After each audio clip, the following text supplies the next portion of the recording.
Who do you think is the bad guy? You know, everyone uses they, them, they're after me. Who's they? Who's the bad guy? Well, instead of saying who, I will say, what I will start by saying is what they do. And what they do is they control information. And we now live in an information society, and by controlling information, they control how people think and act and react to things. That's all they have to do. They have to control information, and they have to be very selective with what they allow you to talk about and what they allow you to discuss and what they don't. And once they can do that, they can keep you bickering about garbage, and they can control the sensitive information, and then they run the world.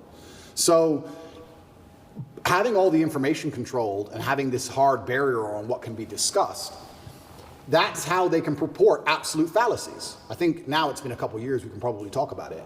They psyoped the world into believing they should be afraid of the common cold. They psyoped the world into this.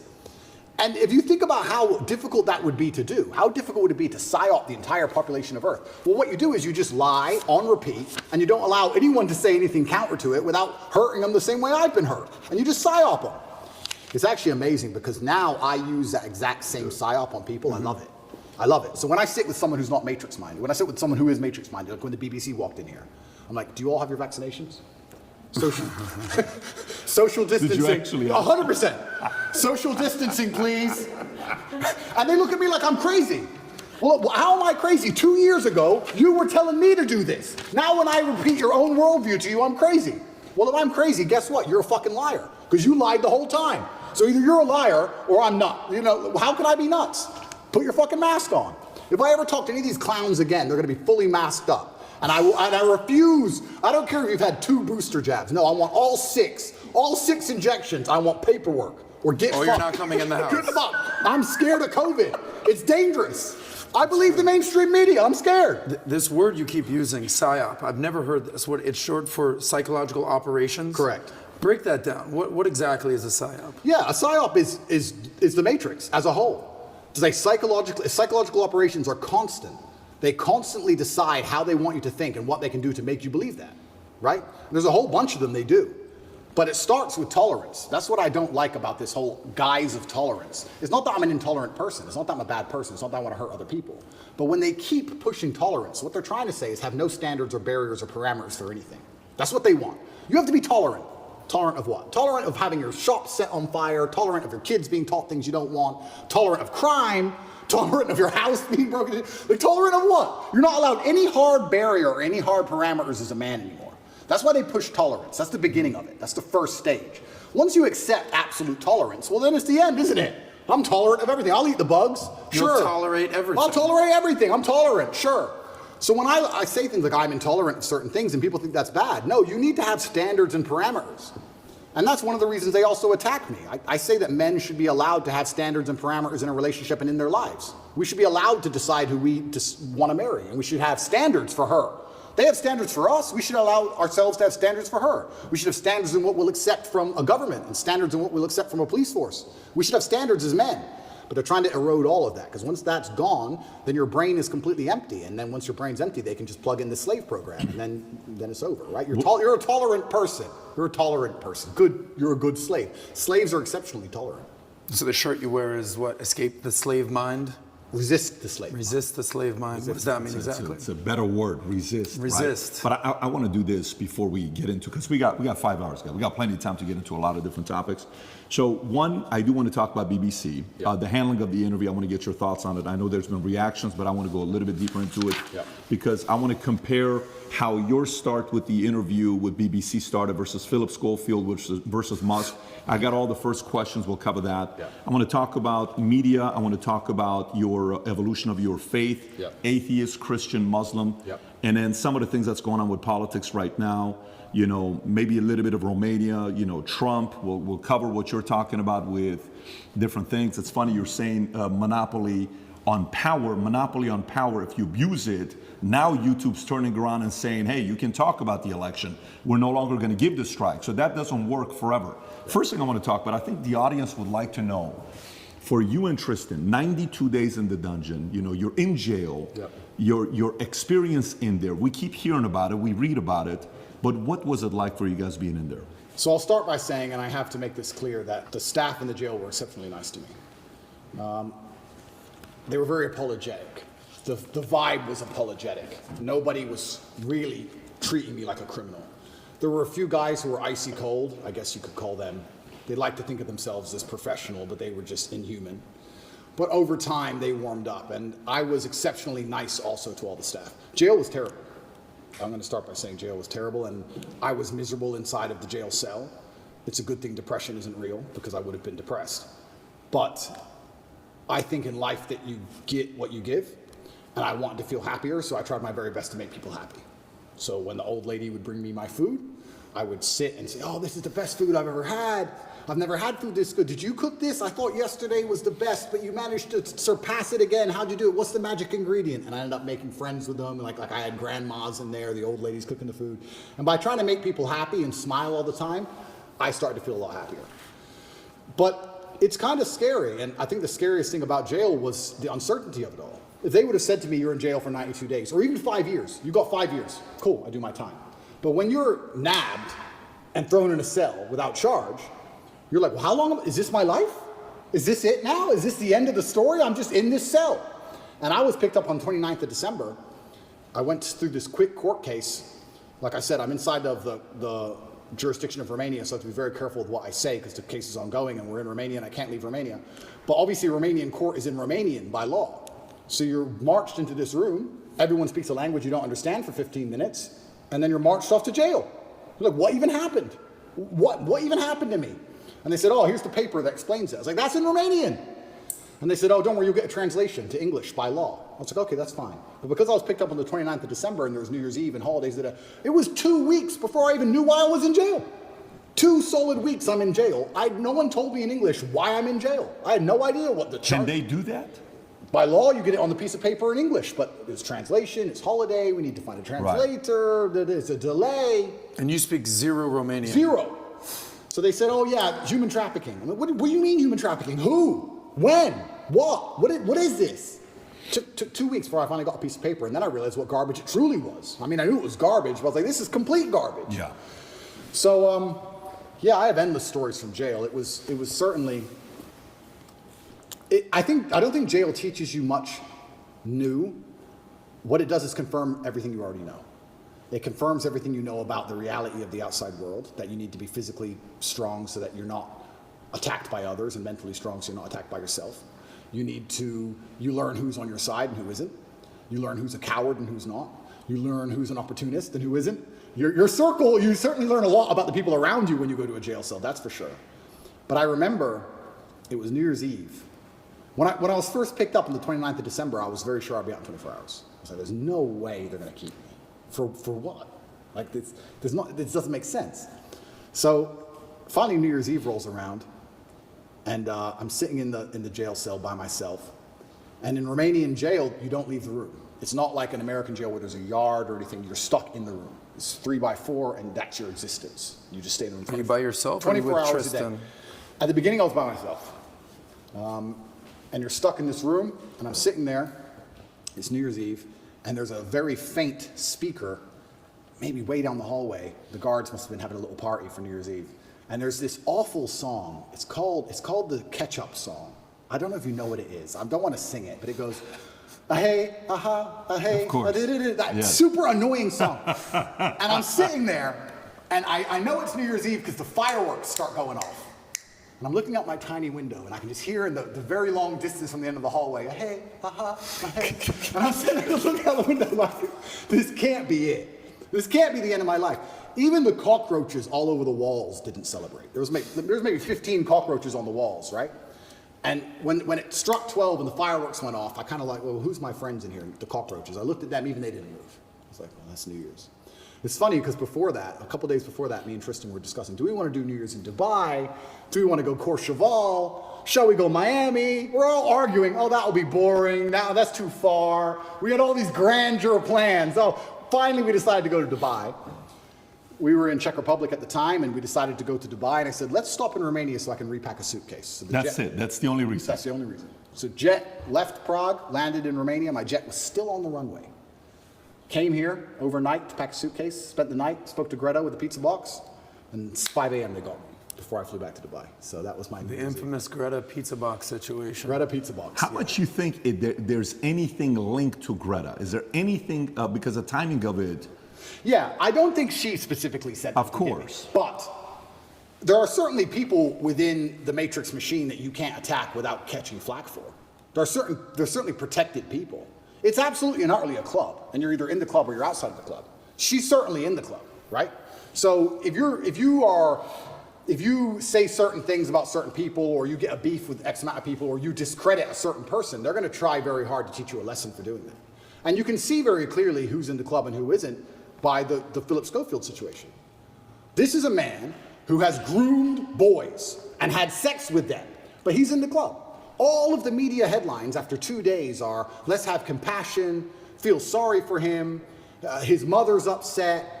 They've attacked me for 14 months, day after day after day, and they relentlessly attack me. Nobody talks about my mental health. Nobody gives a shit how I feel. I didn't do any of the things he did. He's actually done things. I haven't done anything. But when you're in the club, you're protected by the media. When you're not in the club, you're attacked by the media. And that's how it simply works. You're either on our side or you're not. But to join their side, you have to sell your soul. Your sanity has a price. Your sanity is for sale. You have to sell it.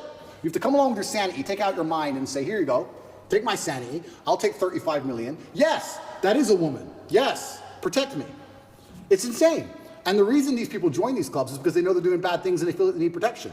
The reason I stand up and argue against all this shit is because I know I don't have skeletons in my closet. You think I'd be on the internet talking like I talk and fighting the Matrix if I had skeletons in my closet, if I was actually a bad person? I've been investigated as deeply as a person can be investigated by multiple federal agencies for 14 months. I was locked in a jail cell and 2,000 people I know was called. My barber, my old housekeeper from when I lived in England 9 years ago, my gardener I used to have in another country I lived in. Everybody was called. And people were offered bribes effectively. The media are calling girls saying, if you have a bad story to tell about Andrew, we can pay you $30,000 if you have a bad story. That's a bribe. That's a bribe. And they still couldn't find anyone. Still, I've been investigated to a deeper level than 99.9% of people you'll cross on the street. And they're saying I'm guilty and I'm a bad person? You go get 20 men off the street and put them through what I've been through. You'll find more crimes than you've ever found with me. Absolute clown world. It's insane. And if I was part of the club, none of this would be happening. The media would be on my side. They wouldn't be hitting me this hard. They wouldn't be lying about me. All I had to do was sell my soul and sell my sanity, and I refused. And they're trying to punish me for it. That's what's happening. It's funny you say this. When we watched the BBC interview with Musk, right? And he goes up and the guy opens up the question with, why'd you agree to do this interview? He says, well, I don't know, what's the name of the BBC? And he's trying to mock them and all this stuff. And there's a part of it where, you know, he calls them out for the mistakes they made. Yeah. And if you go to the bottom of the interview on BBC, you'll see comment section saying, why'd you cut that out? Because Musk puts it on Twitter, but they didn't put it in the interview. Yeah. Then you watch the interview with you. The first question they ask you was, what's the first question? Hey, you've been accused of serious crimes, rape or something like that. You know, right off the bat, they asked that question of you. And then you see the interview, Lucy Williamson, I believe, her first question was, you're facing some very serious allegations. Have you raped anybody? That's the open question that they ask you. And the video they put up, the first one, they take it down. The second video they put up, that's 12 minutes like the highlight one, they turn, the comment section is open. There's 80,000 plus comments there. Then you look at Philip Schofield. Yeah. And you just brought up Philip Schofield. For people that don't know who Philip Schofield, do you mind explaining to people who he is? Yeah, he was a TV presenter in England. He was very famous. He ran the morning show. And he was grooming children for a very long time. And all the staff knew about it. And the people who worked on the show with them were being groomed by him. And everybody knew. And it was all a big ha-ha-ha joke. And now he's come out saying, oh, please don't pick on me. I feel sad. And the media is saying, I'll leave the guy alone. He is, when you go look up his Wikipedia, it says he rose to prominence as children's BBC continuity presenter from 85 to 87. Yep. Then went on to do programs on BBC and ITV for Going Live, This Morning, Dancing on Ice, All-Star Mr. and Mrs., The Cube, and a bunch of other things. And they interview him, okay? While he's going through the mess, you know, after 27 years of being married, this one guy that he groomed since 10 years old, his name is McGreevy, I want to say, something McGreevy, that he's going through the process. Matthew McGreevy, they met at 10 years old at a theater group. At 15 years old, Philip follows him on Twitter. While the kid is 15, he follows him on Twitter. The guy celebrates it. Long story short, Ruth Langsford, they work together with. She files a complaint. Then right after filing the complaint, McGreevy gets fired. Then he has to take a break. Then he comes out after 27 years telling his wife, you know, and hey, I'm gay, I'm coming out of the closet. He's got 2 daughters, but there's a part of it where Matthew calls his wife and says, hey, your husband and I had an affair together when I was 19 the first time and 20 and all. Nobody knows if it was before or not. The interesting thing about him is his brother, Timothy Schofield, I don't know if you know about his brother. Oh, what, the one who's in jail for being a pedophile? Was convicted of 11 sexual offenses involving a child between October 2016 and 2019, including 2 sexual activity with a child. Here's how the interview started. First question, the guy asked him, he says, you've had quite a week. How are you? Opening question. Versus the question they ask you on the opening, right? And then he turns around and says, the media's interest in the affair was motivated partly because of homophobia, alleging that an affair with a much younger woman would have not generated such a scandal. So he gets protected. And he says, all those people who write those stuff, do they ever think that there's actually a person on the other end, right? This is proven. By the way, this is the part where even when somebody's watching you and saying, why are they taking him to court? Maybe he did something. Why are they taking Trump to court? Maybe he did something. Why are they taking this guy? He must have done something. There must have been something there, right? It's stuff like this BBC does. If BBC are watching this right now, I want to kind of remind you of your mission statement that you have on your website. We're going to put the link below to your mission statement. You can go find it. Here's what your mission statement is, BBC. This is why you've lost some credibility the last couple of years. To act in public interest, serving all audiences through the provision of impartial, keyword impartial, high quality and distinctive output and services which inform, educate, and entertain. You say you inform, educate, you entertain, yet you conceal, misinform, and your content's quite frankly boring. You're cherry picking on people that you're talking to. So a message like that gets the average person to say, everything with you is allegedly, everything he did is proven, his brother is proven, yet let's leave him alone. Poor guy, let's target him. This is where their argument has leaks in it. And somebody like you can tear it up. Absolutely. Philip is part of the club, and I'm not. And this is the thing. I'm a mentally resilient person, right? 14 months they've attacked me. I'm not going to sit and complain about that because that's not how I operate as a man. 14 months they've complained about me. If you type Romania, human trafficking, you type in any of these things, my name comes up, my face, I'm a bad person. I've lost all my bank accounts. I've lost all my social media accounts. I've been vilified all across the matrix in every single possible way. They print my face every single day with something negative next to it daily. Nobody gives a shit about my mental health, right? Because I'm the enemy. And what's scary about this is Lucy Williamson herself, she was begging me for an interview. The BBC were begging me for an interview. I don't need any of these people. The only reason I even sat down with the BBC is because they were begging me. I can go and just say my own words and get plenty of views, right? But the whole time I was in jail, they're begging me for an interview. Can we speak to him on the phone? Maybe you can give an interview from jail. Can we have an interview? Please, please, please, please. And I was saying, why do I want to talk to the BBC? And the BBC were saying, no, we don't want to do a hit piece. We want to come across, we want to be impartial. This is what they're telling me. This is what they're telling me. We want to be impartial. We believe there's a side of the story that hasn't been told. We're really interested in some of the, let's say, what's the word? I don't want to get this wrong. Inconsistencies in the Romanian justice system. We're very interested in his side of the story. There's been enough hit pieces. We want to tell the other side. We want to hear Andrew Tate's story. And I said no, on repeat. Then they sent me a list of questions. I didn't even ask for a list of questions. That's not who I am. I don't have to script. I never asked for a list of questions. They sent me a list of questions. Here's what we're going to ask. It's about his mental health. It's about the Romanian justice system. It's about the fact he hasn't been charged. His liberty's been deprived. All this stuff. And I thought, well, that's kind of interesting. Maybe it's a bit interesting, and the Matrix is obviously printing lies about me, and these are some interesting questions from the Matrix for the first time ever. Okay. They walk in here all smiles and happy, all smiley faces trying to take me off guard. I already had my list of questions, right? It's all going to be nice and easy. I sit down, and they instantly attack me. They put the cameras on first, and they attack me, expecting me to stutter and make a fool of myself. It's kind of like they tried to sucker punch me. I'm in the club, and they're my friends shaking my hand, and they tried to hit me and knock me out. And this is the thing that's so amazing about it. Yes, I destroyed the BBC. But of course I did, because I'm smarter than all of them. But why should I have to rely on my wit and intellect to destroy BBC with their research team and their plan, their deliberate plan to try and annihilate not only my credibility, but my life? They are trying to put me back in jail, these people. They're not dishonest. They're genuinely evil. And they don't give a shit. And so why should I even sit there and entertain them? I believe I could slip every single sucker punch they throw at me for the rest of human time. I could sit with any of these clowns. And no matter who they sit with their research team, whatever garbage they come up with, I'll make a fool of all of them. But why am I even entertaining them anymore? What's the point? That was the last chance I gave mainstream media. They lied for months to get that interview with me. Completely dishonest, head to toe. And like you said, they sit with Philip. Are you okay? Are you okay? We heard your mom's upset, that poor old lady. Maybe everyone should stop talking about it because his mom's upset. Let's not talk about it anymore because his mother's old. You're either part of the club or you're not. You have to sell your sanity nowadays. If you sell your sanity, you're afforded protections. That's the reality of it, because if you're a sane thinking person, you don't buy their bullshit. And that's what upsets them.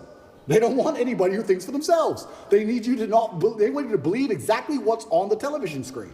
Believe in COVID. It's COVID now. It's COVID now. Oh, Putin's invaded Ukraine. Putin's cured COVID now. Now it's Ukraine. It's insane till the next thing comes. It's absolutely asinine. Did any of the questions that they sent you ahead of time? Zero. By the way, we didn't. There was no. No, that's not how that we you operate. Asked us ahead of Of course time not. whatsoever. Did they ask you any of the questions they Zero. said they were going to ask you? Zero. They start with an attack and it became a battle instantly. Did they ask you at any point what jail was like? Zero. What your mental health was like? Zero. How, like, you completely missed the mark when everyone wants to know what was jail like? Well, and they don't even ask you that question. But this is what's so interesting about it. These people are so detached from reality, because they are genuinely detached from reality. They think that finding a video I made 8 years ago, a 4-hour speech I made 8 years ago, and finding one line of it without context that can be misconstrued, they think that sitting down with me and saying that to me is an aha moment. Nobody cares. Because you're taken out of context, one. And I said you're taking things out of context. She goes, I'm not taking it out of context. I said, if you're presenting it without context, that's taking it out of context. That's what it is. You're lying by omission. I said that to her after the camera's off, and she looked at me because she didn't understand. When you omit details, when you refuse to put in all of the details, you can lie by including one detail which may happen to be true. You can tell the truth and miss all the details around the truth, and you are lying by omission. You're lying by omission. And you're sitting here saying, oh, you said this 8 years ago. Nobody cares. Because they know me, and they know I didn't mean it in that way, and they know it's taken out of context, and they know that it's an old video on the internet, and it's not even an aha moment they think it is. But they just want to sit with you for an hour, attack you and attack you and attack you, wait for you to make one mistake. If I would have stuttered or made a single mistake, that's the only 3 minutes they would have shown. That's all they want. They want that 1 hour, then they take the little bit. With me, they cut it down to 12 minutes, and they look terrible in all of it. But if I would have made a single mistake, it would have been the only bit they shown. That's all they care about. Fake news. Did you tell them, did you say, I'm only doing this if I'm able to record as well?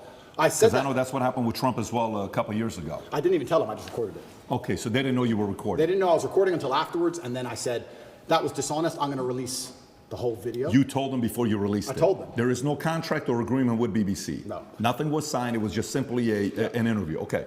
Because I think that was very important when you released it for people to see what fully was said versus, and by the way, you know the Philip Schofield interview that they put up, the 12-minute one that just came out? You know the comments are turned off. Of course they are.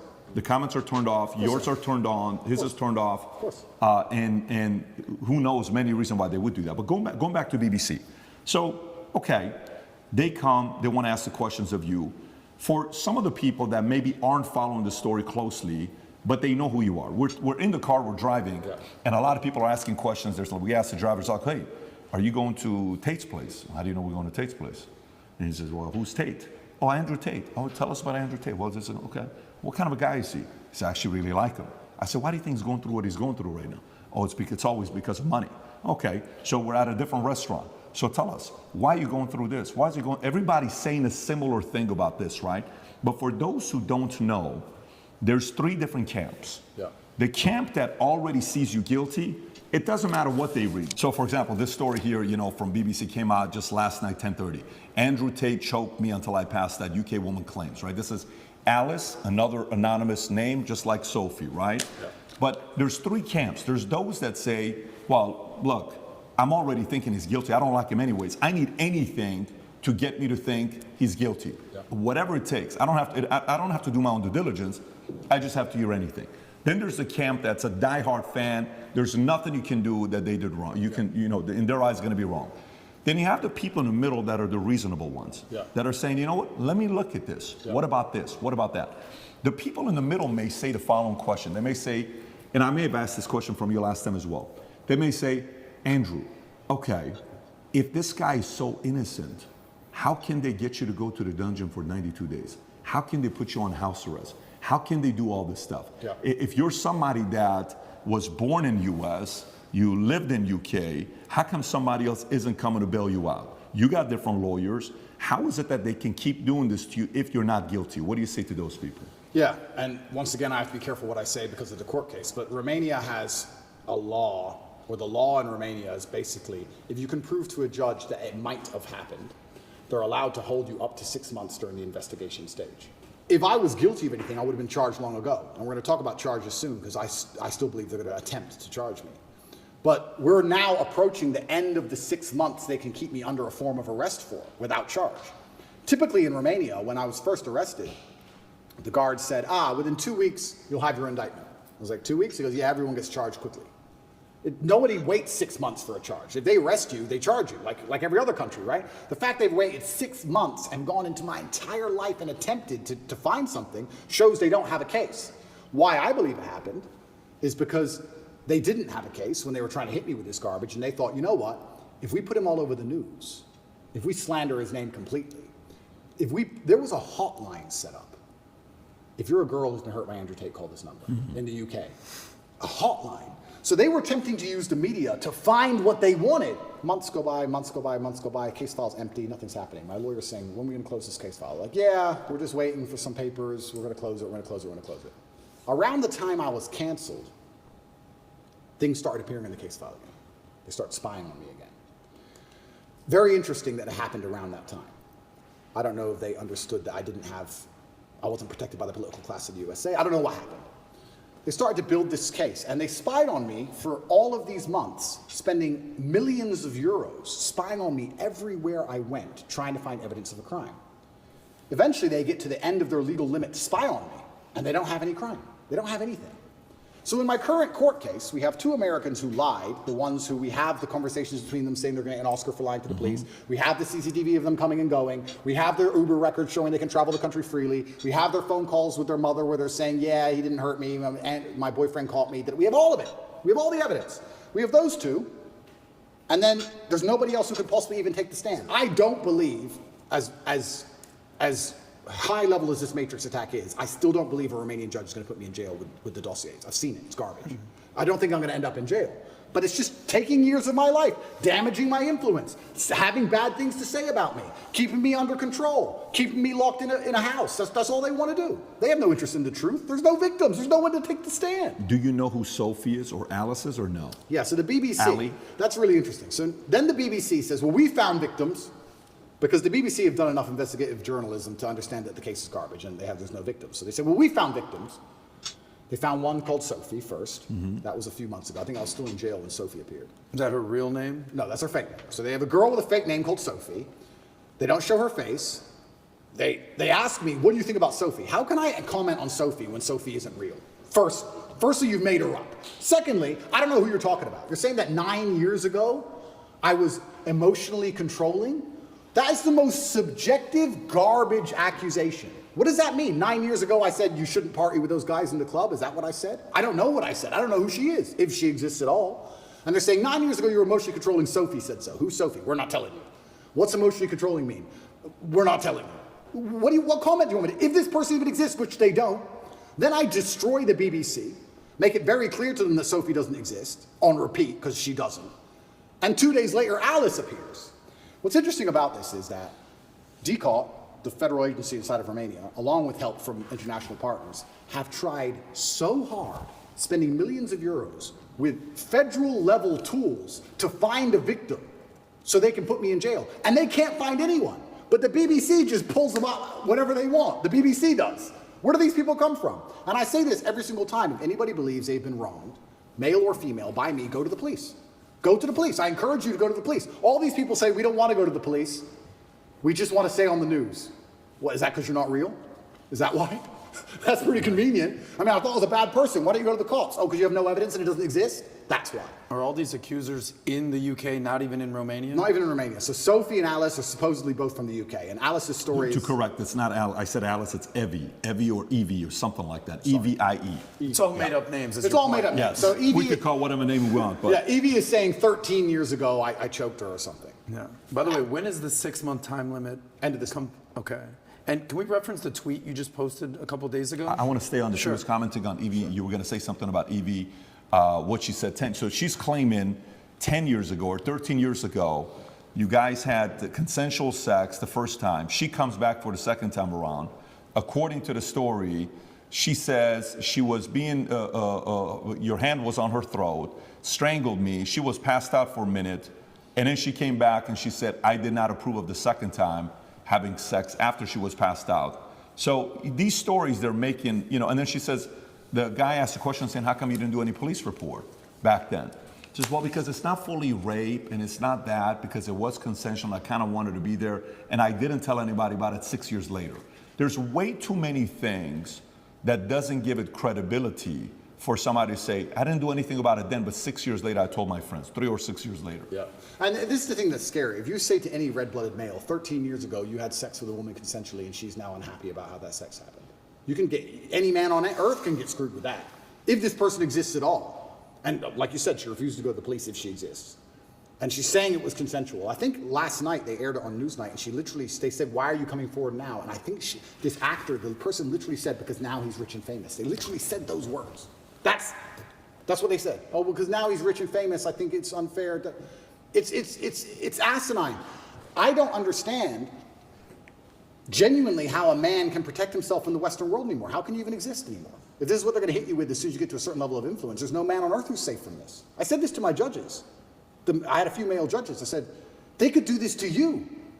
They could do this to anyone. They can do it to you or me or any man watching this. Any man watching this. They can put in the BBC, 9 years ago you did something. They won't tell you her name. They won't give you any chance to defend yourself because you have no idea what they're fucking talking about. And they will print it on repeat until you lose your job and lose your bank and lose your social media. And then you're going to sit there bankrupt and depressed. And then they're just going to move on from you. And if you don't die, if you're like me, a cockroach who refuses to die, if you sit around and refuse to go away, they're going to make up a new one.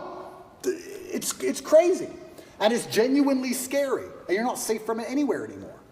I will say right now on this podcast, I encourage absolutely anybody who believes I've harmed them, male or female, to go to the police with evidence, and we'll go to court. Let's do it. I don't harm people. If I was harming people, I wouldn't be out here as open as I was. The biggest criminals and the biggest gangsters and the most heinous people on earth don't have social media. You know this. If I see a guy with an Instagram pretending he's a gangster, he's not a gangster. The real gangster hasn't got Instagram. But that's the reality of it. You think I'm going to become the most Googled man in the world if I've been running around hurting people? It's absolutely insane. And I think there has been a shift in the consciousness. I think, especially because of COVID and a few other things, people are starting to understand that all these people do is lie. I think people are starting to understand that. And the harder they try and hurt me with these lies, the less people believe it, which is scary for me. Like I said earlier, it's scary. They keep coming up with more garbage. The bullets keep bouncing off. So now they're sitting around going, we can't convince the world this person is a bad person. How do we get rid of him? That's the scary part. You were going to say something. Yeah, follow-ups on that if you want to go 6 there. months, you know, it's 6 months coming up right now. It's coming up Yeah. June 29th, I believe. Correct. Okay, you put out a tweet recently. You said the 6-month time limit is running out. Yeah. Right? There's zero evidence against me unless they invent something against me, right? Yeah. And then you ask a poll. You said if they charge me with an empty bullet and it still takes a year to beat it and allows them to save face, they're hoping that the world will basically forget about all this. Yeah. What do you think they will do? And you gave people 3 options. Option 1, let me go. Option 2, charge me with no evidence. Option 3, invent and frame attempt. The results were 38% let me go, right? 35% invent and frame attempt. And option 2, in third place, charge me with no evidence, 27%. So 38%, 35%, 27%. So basically, it's pretty even. So what do you think is going to happen here? The people, the 38% of people who think they're going to let me go, I think are extremely naive. I go to sleep every night, every morning. I wake up instinctually at 5 a.m. because that's when they raid your house. I wake up at like 4:59. I just fucking shoot up because they busted my house 3 times now. It's not nice to have a bunch of men with guns bust in your house. It's not a nice experience. So every single morning I wake up expecting them to just turn up again with something else and drag me back to a prison cell. Who knows what? They'll just make it up. But the fact they made up this particular crime is because it's a hit piece and it's a slander on my reputation. If they would have done the same thing, let's say for tax evasion, would anyone care? No. Oh, rich guy didn't pay a piece of paper. No, no one cares. We have to hurt his name. Human trafficking. Think about that. I said this to the judge. How does it make sense? A man with no criminal record, who is financially successful, decides to begin to human traffic at 35 years of age. I have no financial motivation. It's clearly not my personality profile. I don't need money. Why have I begun to human traffic from nowhere? It doesn't even make any sense from a pure logical perspective. There's no motive to the crime. Who have I human trafficked? Who is the victim? There's no victims and there's no motive. And here I am on house arrest.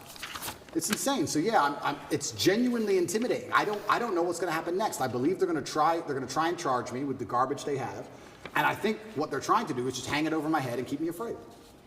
Do you think the idea of trying to either silence you or make you irrelevant is working? Meaning, do you think you're more relevant today than you were on September 1st? Is that strategy they're implementing working? No, they're failing.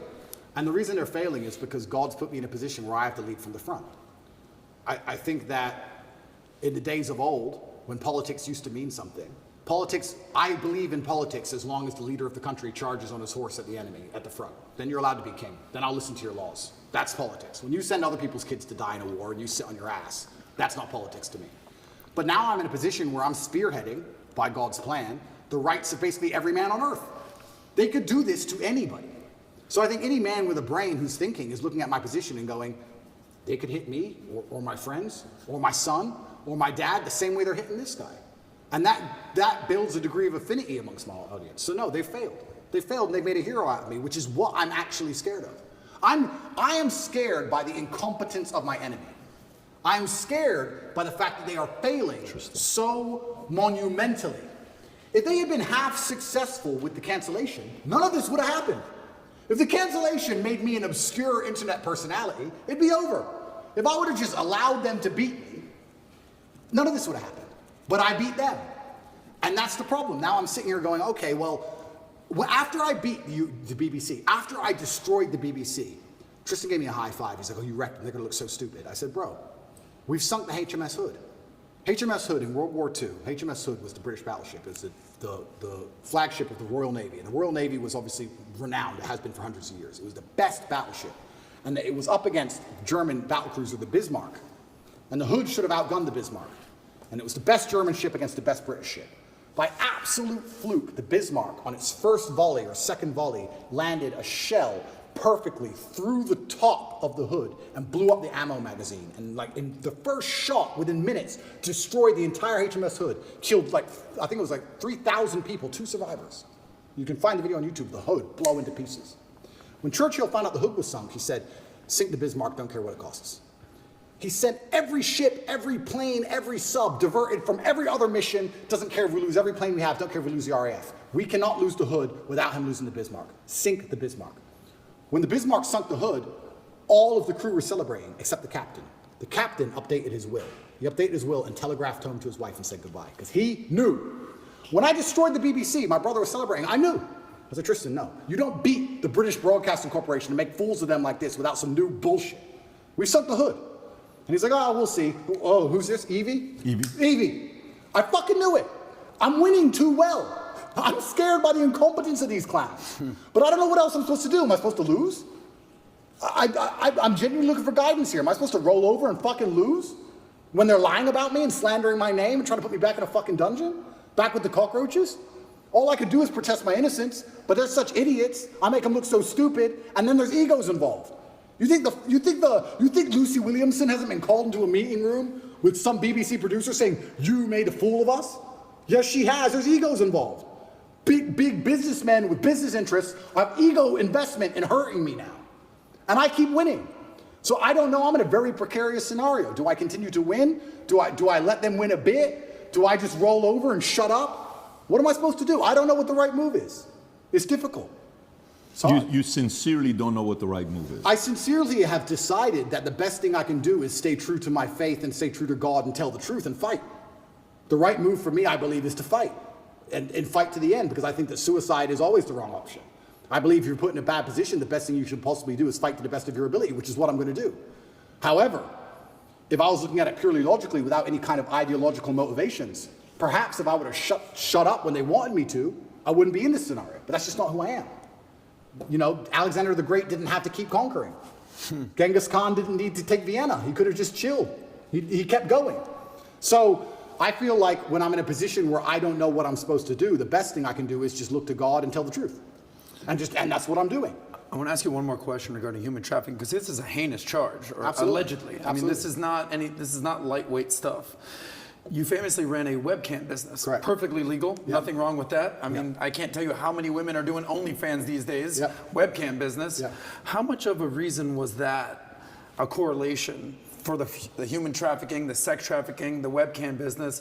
How much did they correlate that to? Well, he must be human trafficking. He's running a webcam business. There's no correlation. Zero correlation. So they haven't even charged any of the webcam business for any of this. Zero. And what's crazy is... It's crazy. People assume that, right? It's crazy because one, it's not illegal. And two, you can go drive down the high street of Romania. There's webcam studios it's one of the most popular businesses in the country. It's not even illegal. And that was a past life. You're talking about something that happened 10 years ago. It was that long ago. It was about 10 years ago, yeah. It was at the very beginning of it. The very beginning of the whole idea of that industry. Connect is an application which allows you to take a minute to connect with influencers from all around the world. My name is Andrew Tate, and I'm available to speak directly to you on Connect. I think it's just perception. I understand I have this perception. And I think a lot of people who are also dislike me, a lot of the reason they dislike me so much is my perception. I've had people who say, I hate what you say. I say, what do I say? And after talking to them a while, they say, it's not what you say, it's how you say it. Of course. It's the perception of aggression. It's the perception of masculinity that they're afraid of. It's not even the words. They might like the words. It's my delivery. So I understand perception can be reality to a degree. I accepted that maybe the first month I was in jail. I understand when you have a message which is complicated, and masculinity as a whole is a very complicated tapestry, that the best way to instill it and teach it is to break it down to its core beliefs. So I've evolved way beyond Lamborghinis and chicks, right? But masculinity as a whole is a very complicated tapestry. You need to have the emotionality. You need to have the times you feel like crying and you don't. You need to have the times you can be aggressive. You need to have the times that you can be violent to protect your family. It's very complicated. And you can't teach that, especially to the young generation, in spite of the constant propaganda they have coming in their ears, very easily. So I break it down to a very core message. And the core message is that I have financial freedom, so it's hard to tell me what to do. And I have sexual access because I'm respected by women. And I have a good network because I'm respected by men. I break it down to those core things. And those core things are what I build that's how you build the tapestry of masculinity. Because if you don't have those three core things, you can never build the rest of it. That's the beginning of it. If you don't have those three things, it's hard to build the rest. So anybody who doesn't look into my message properly, I mean, I'm sure these people who are after me have never listened to me speak at length, ever. Ever. They just look at a picture. He's on a boat. There's 3 girls on the boat. There's no way those girls are happy with that, because my wife hates me. And there's 3 of them. So he has to go to jail. And that's what's happening. It's that baseline. I truly believe it's that baseline. But how else can I teach my message, as complicated as it is, without first breaking down and proving you have success in the most core levels of it, right? Before you learn to box, you jab and you cross. Before you do all the complicated stuff, you do the basic stuff. So a lot of it is people looking at my message, not understanding how detailed it is, not understanding how positive it is, looking at the baseline instincts which I teach and which I use to advertise my success as a whole to people to show and say, look, I clearly know what I'm talking about to a degree because I have things that you want. And you're a man, so you can't tell me you don't want them. Every man wants this. Every man wants one of these. And they take all this and they try and weaponize it and use it against me. And you're right. It's feminism as a whole that has this idea that if a man is a man, unapologetically, and he doesn't apologize for being a man, that he's a bad person. Which we've discussed at length, and I've discussed a bunch of times, but it's truly the most crazy thing about all of this is when shit hits the fan, it's exactly the kind of men they hate that they want. Every single time. Every single time. You can go out to a bar in America and you can stand there and argue with a feminist and argue with her to the end of time. And if someone ran in there with a gun, she would say, hey, you go. You're the misogynist. You go protect me. The feminist guy who was on my team, I don't want him to go. I want you to go, please. We don't want Dylan Mulvaney on the front lines. Of course not. And it's hypocritical. And it's hypocritical, and it's done on purpose. It's purported by the Matrix. It's done to attack the baseline masculinity of men because they don't want men to be masculine. Because when you're masculine, you say no to things. I saw a really interesting study once that was it had testosterone level, and it was linked to your capability to disagree with people. The higher your testosterone level, the more likely you are to disagree, because at a baseline level, back before we were more civilized than we are today, if you disagreed with someone, you had to fight him. Interesting. You had to fight that man. For you to sit and say you are wrong, there had to be a possibility of violence. If you didn't have the capability for violence, you didn't say you didn't say they were wrong. You just agreed with stuff, right? So They don't want men who are standing up and saying, I don't believe in X. They want to reduce our testosterone levels to our eunuchs so that we sit and say, well, I may not agree with it, but what can I really do about it? It is what it is. And then they have absolute control. Do you think history favors that ideology? Or history, eventually, a group of men stand up and say, yeah, listen, we've had enough, this is not going to be happening? I do believe that in history it's always been the same. I believe it's always been a select group of good men who are up against evil. And I think they've always been outnumbered, and it's always been difficult, and they've always suffered. All of them.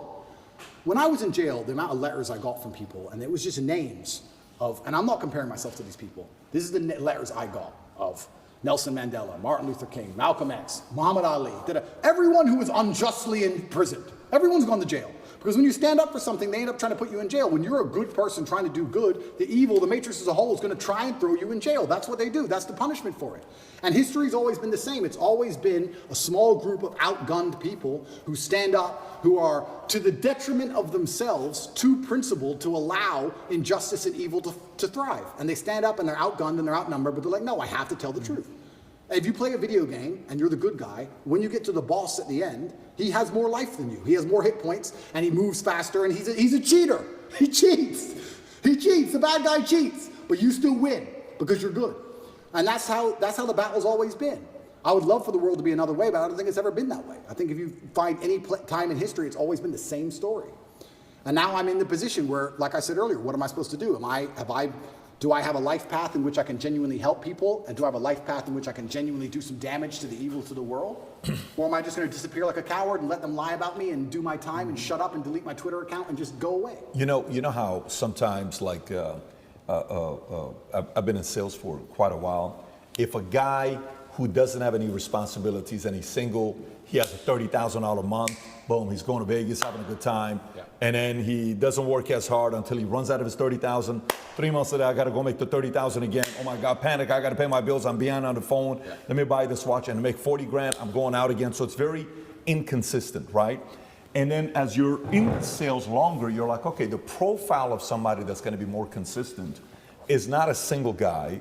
It's a guy that's married, kids, homeowner, and all those three are signs of what? Married, commitment. Yep.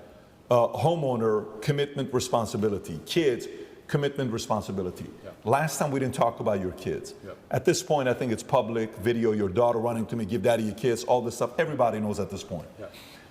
When you're in jail, sometimes I sit there and I got books on my desk. I'm like 50. Das Google Pixel 7a. Viel Leistung, viele Funktionen. Viel mehr als das, was du von einem Smartphone erwartest. Und das für weniger, als du denkst.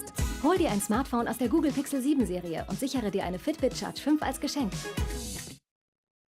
Lande starke Deals mit dem Hotelpreisvergleich auf Trivago. Hotel Trivago. Books behind, and I like to read. I know you don't talk about reading a lot, but I like to. I'm 50 books behind. But I bet if you're in a place where you're in jail, you're forced to think. You're forced to, Andrew, you don't have the phone, you don't have the computer, there is no emergency podcast. Go away and think. You're sitting there, you're like, okay, family, kids, you know, what it's really all about. Those decisions, when you think about your kids, does it influence you to say, oh, what are you doing this? You know, why are you going through all this stuff? Maybe you got to make some changes in your lifestyle. And if yes, in what areas? Or does it say, no, double down even more because I'm fighting for them? And that's a really interesting question. I'll start by saying how thoughts in jail are different than thoughts in the outside world, because this is actually an observation I had. In the outside world, I don't think you carry a thought for very long that you don't want to carry. You can sit and think about something if you want to, but if you don't want to think about something, you just get your phone out. Something pops in your head, oh, I don't do it. You get your phone out and distract yourself. Or you get in your laptop, or you call someone, or you do something, right? It's not very often in the real world. Point. It's not very often in the real world you have a thought you don't want in your head, and you have nothing to take it away. You have no phone, you have no outside interaction, you have nowhere to go. What a perspective. Nothing. You're just stuck with it. You're stuck with that thought. So there were times in jail where, for the first time, like I have a lot of mental control, but there was the first time ever I'm battling with my own mind saying, I don't want to think about this. And I'd put another thought in the way. It was on the door. It was knocking on the door all the time. And this is for weeks. Because every day is the same. You never get the outside interaction. And you also, what made it worse is, you never get the answer. You know, like the open loop. If you ever say to somebody, I'm gonna tell you something, I'll tell you later, and it bothers them. That's what jail's like, because you might think of something, doesn't matter what it is. I won't say what my thought was, but I'll give you an example. Let's say I thought, when did Constantinople fall? What year? I can't just Google it. I don't know.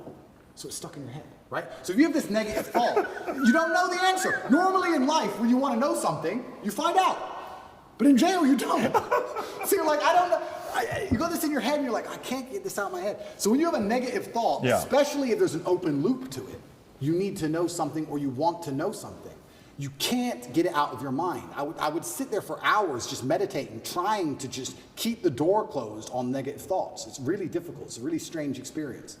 And maybe in normal jail in Western countries where you get to go and interact with people, you can distract yourself. But I was stuck in a room for 93 days in one room. I did not leave. That was where I was. I was allowed to go to the fridge once a day, which is a 3-meter walk, and back. That is it in my room. You and Tristan are in the same room or no? At the beginning we weren't, but then we ended up in the same room. Got it. Yeah. Okay. So, yeah, the thoughts in jail are very pervasive. And it's also a long time, maybe never, in the outside world where I had a thought in my head for weeks and weeks and weeks and weeks. You just satisfy the problem. You fix the issue in the real world. In jail, you can't do that. So yeah, family and kids, and those are the positive things that you do think about. But it's difficult because I think of children, I think of legacy. And then if you're going to think of your legacy via your children, you have to think of your legacy via your actions. And then you have to sit and by extension go, well, truly, truly on my deathbed, truly, will I be happier if I gave up or if I continued to tell the truth? I'm scared of the regret of thinking, you know what, I was the most famous man in the world and every man on earth was listening to me and I was really making a difference, but I got scared.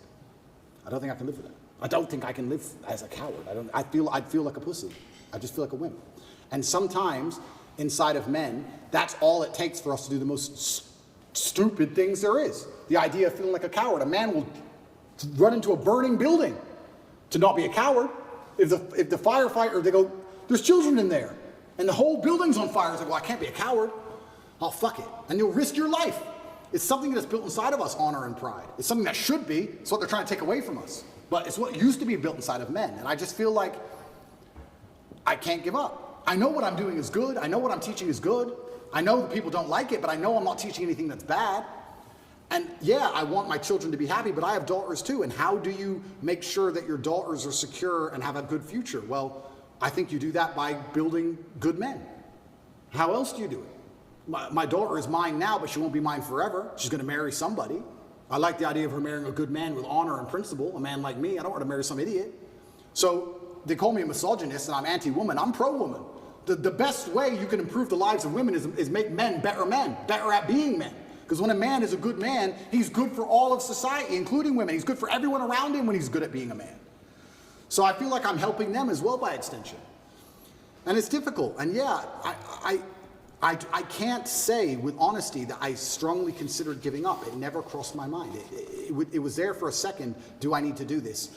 And after like half a second, it was like, yeah, I do. I don't know why. I can't. It doesn't make logical sense. So kids didn't influence it one way or another? Kids made me want to do it more. Kids made you want to do it more? Kids made me want to do it more. Got it. I look up to my father as a hero, and I would hate for my sons to look up at me and not see me as a hero. Because that's how I believe you should see your dad, as a hero. And I feel like and you're not a hero without an enemy, and you're not a hero without a fight. Did they ever try to, and by the way, I don't see this working effectively at all, but did they at all try to come in between you and Tristan, or you and the two girls, or the two of you and them? Was there any manipulation and divisiveness going on there?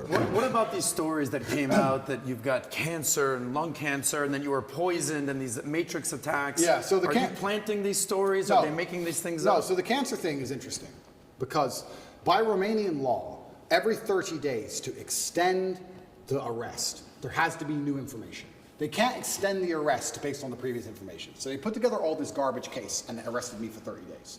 To keep me another 30 days, they have to find something during that 30-day arrest period to keep me for the second month. But of course, there's nothing to find. So when I was having medical scans in Dubai, a dark spot was identified on my lung. And I had follow-up tests booked for February.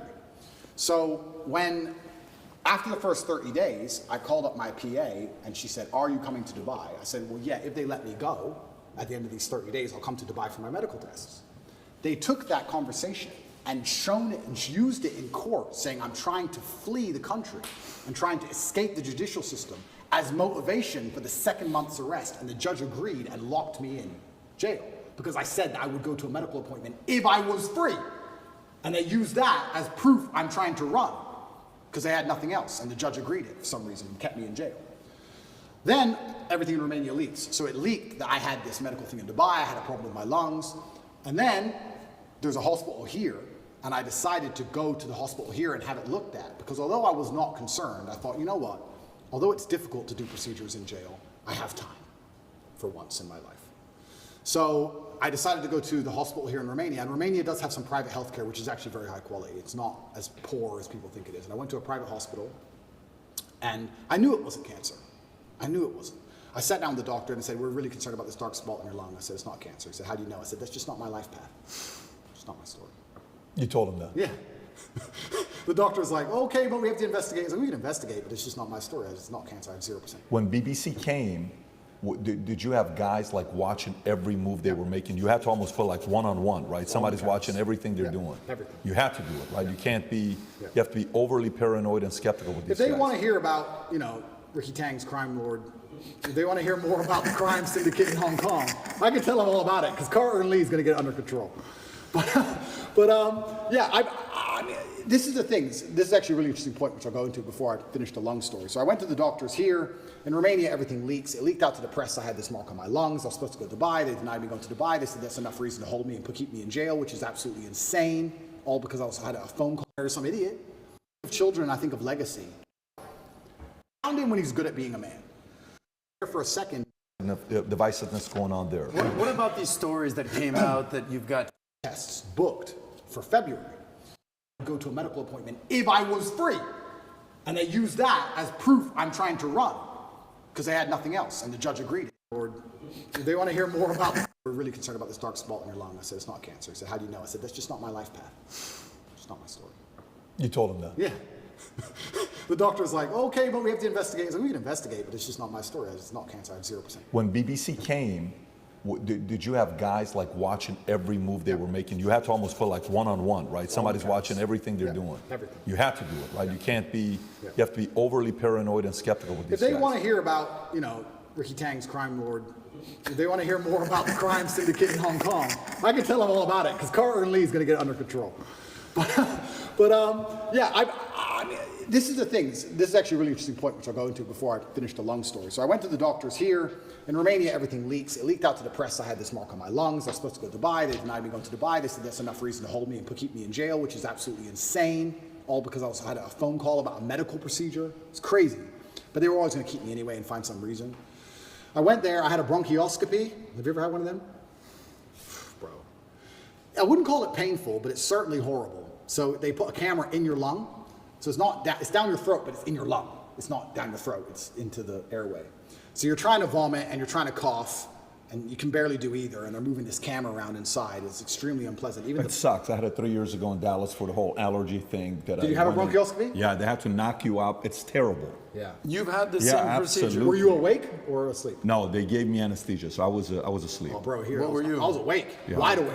Yeah. Oh, I was wide awake. Sounds exciting. Yeah, they gave me this, they tried to numb your throat a bit, and then they gave it to me, and the doctors all around me. It's kind of interesting because when something is in your mouth and you're choking, you want to grab it, right? So you're on a chair, and you're like tied to the chair, so you can't move your hands.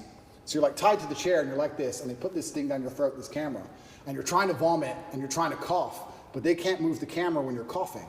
So even the armed guard who took me, the police officer, the guy, he was in the corner of the room, and even he was, I could see on his face, he was like, "Fucking hell." And I don't even want to reenact it because it's probably so horrible to look at, but you're just like you're trying to vomit, you're trying to cough, you're like, your face is bright red, you can't breathe, and they're like, "Stop coughing, stop coughing, stop coughing," and you have to try and stop coughing for like 2 seconds so they can adjust the camera a bit.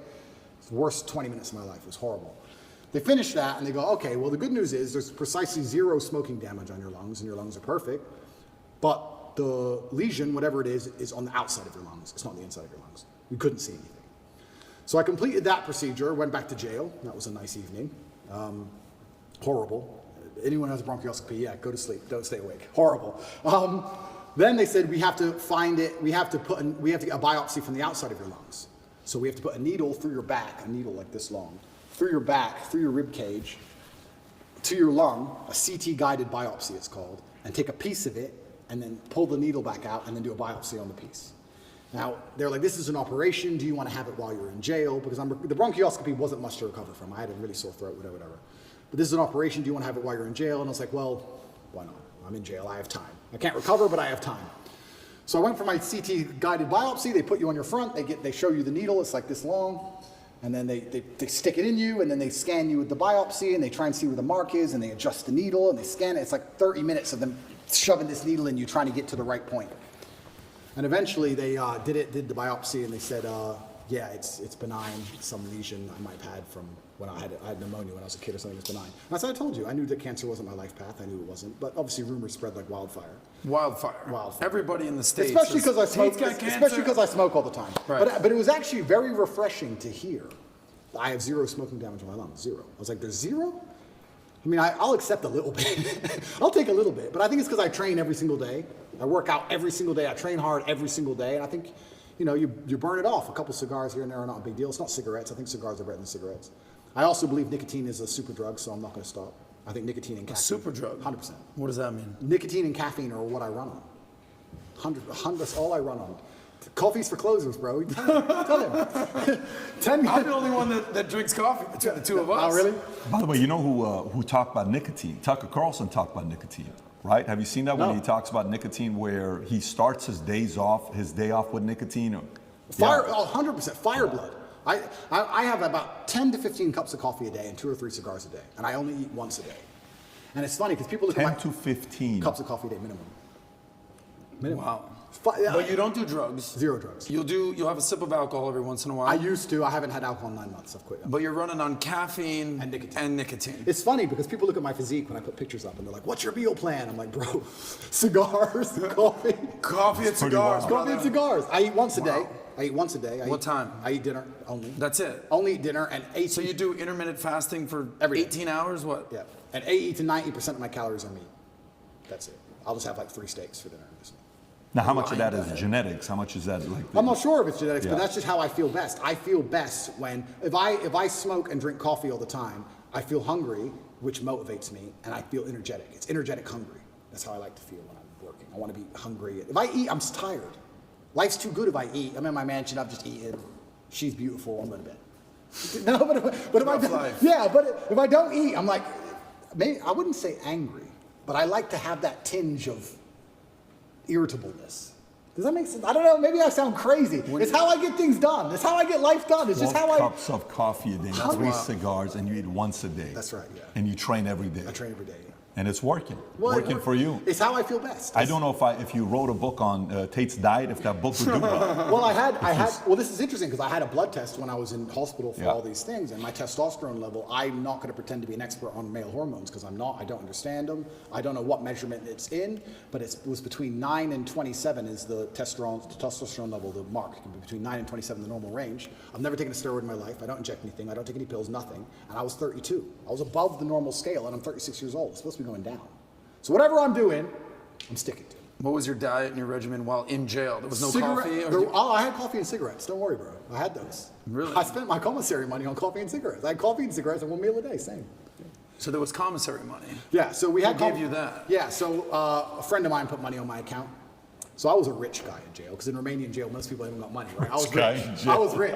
There's a limit to how much you can buy, but I was spending the maximum. So I had plenty of cigarettes, coffee. I actually quit coffee. Now we're talking about coffee, and then I want to go back to the point you made earlier, but I quit coffee for the first 30 days in jail, because I've never not been caffeinated.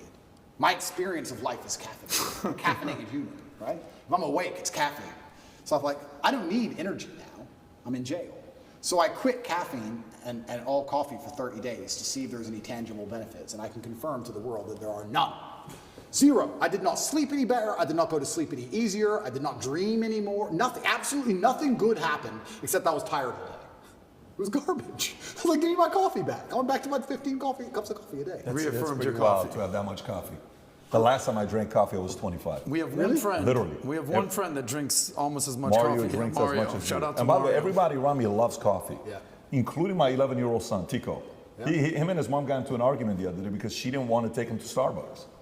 He's like, what do you mean? It's like, I want some coffee. He's like, you're not having coffee at 11 years old. Anyways, but it's working for you. It's working for your body. Correct. Sometimes when you find a diet or a combination that hits your body well, you'll know it, you'll feel it. And you have to know your body the best. Correct. I think there's no perfect diet for everybody. I agree. Everyone's slightly different. I agree. And that's just, and I think you are what you eat to a degree, and it also depends the mental model you want to operate under. If I wanted to operate under comfort, I certainly wouldn't eat the way I eat. I do it because I particularly want to operate under a degree of irritability and high energy and hunger. I like feeling hungry. I don't like feeling full. I like being hungry all the time. I love that. I mean,